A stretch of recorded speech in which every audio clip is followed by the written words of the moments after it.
So if I have a solution, for instance, that is 0.50% mass to volume sodium chloride, notice that is 0.17 molar dissolved ions. That is not enough. That is less than what's present inside my red blood cells. And so what I'm going to call that kind of solution is hypotonic. Hypo, if you've never encountered that word before, means underneath something. So for example, if I am suffering from hypothermia, it means my blood's temperature, my body temperature rather, is lower than it should be. If you've ever had orthostatic hypotension, that's what happens when you stand up too quickly and you get a head rush. That's your blood pressure dropping below what it should be. If you've ever heard of a hypodermic needle, that's a needle that goes under the skin. So hypotonic means my concentration is lower than it needs to be. It should be 0.90%, should be about 0.3 molar.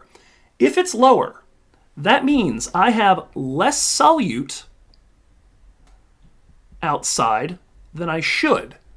But remember, that means I have more water outside than I should. More water outside than I have inside the cute little smiling, for now, red blood cell.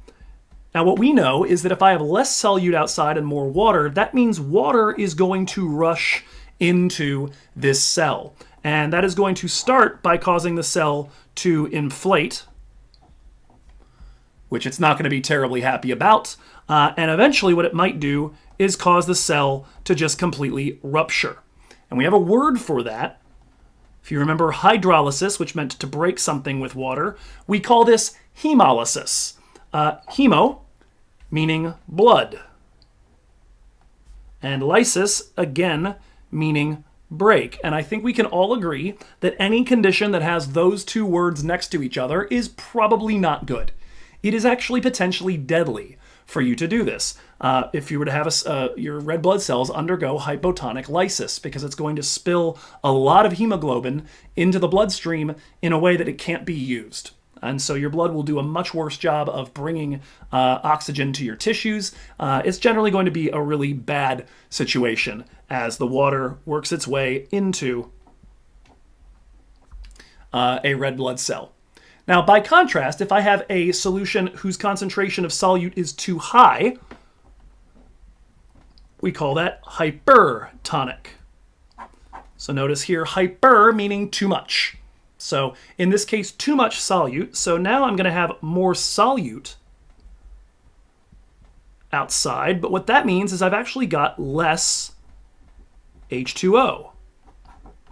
And so this time around, water is going to come out of my red blood cell. And the result of that is that the red blood cell is going to sort of shrivel up and be very sad looking again. And the shriveling of these blood cells is referred to as crenation. Also not a good situation. Crenated red blood cells don't flow very well through your bloodstream. They don't get through capillaries very well in particular. And so crenation is also something we want to avoid. The good news about crenation is that in general it is something you can fix very readily by hydrating the person and diluting these solutes that are now present in large quantities, assuming you catch it quickly. So our last question for today's lecture is I'd like you to take a look at these 4 solutions at the bottom and decide for each of them whether they are isotonic, hypotonic, or hypertonic with the physiological conditions inside the red blood cells. Take a moment, pause the video. When you come back, we'll have the answers. Okay, so the big thing to bear in mind is that when we do this, we're always doing the comparison based on what this substance right here is. So for example, 5% mass to volume glucose, well, that's isotonic, because that is the borderline for glucose. On the other hand, 5% mass to volume sodium chloride is way above this. That is super hypertonic. And in fact, if this one's hypertonic, then A is definitely hypertonic. Now, our last solution here, distilled water, is a solution, or is not really a solution at all. Distilled water ideally has almost nothing dissolved in it. There might be some ions present. That's why we have a further purified water source that we use in the laboratory, deionized water. We've gone even further than just distilling it. But in general, this is not going to have much dissolved in it at all. And so distilled water is going to be quite hypotonic. And in fact, distilled water can be used if you're in a situation in your research or in your experimentation where you actually want there not to be a whole lot of solute. So for example, when I was a graduate student at UC Berkeley, one of the things we used to do was actually a little bit of surgery and take out the spleens from laboratory mice. And we were doing this in order to harvest T cells so that we could work with them in a laboratory setting. In order to get the T cells, the first thing we had to do was get rid of all the red blood cells that were in that spleen.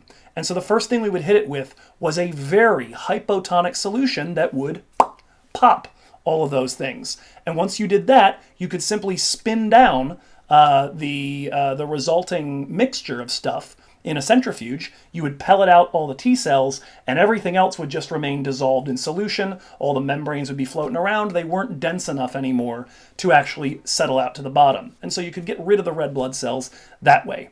When you want that, that's a good way to go about it. If you're treating patients, you probably don't want that. So keep these things in mind. Concentration, a key to keeping your patients alive, whether you're dosing your medication or just avoiding popping all their blood cells like little balloons.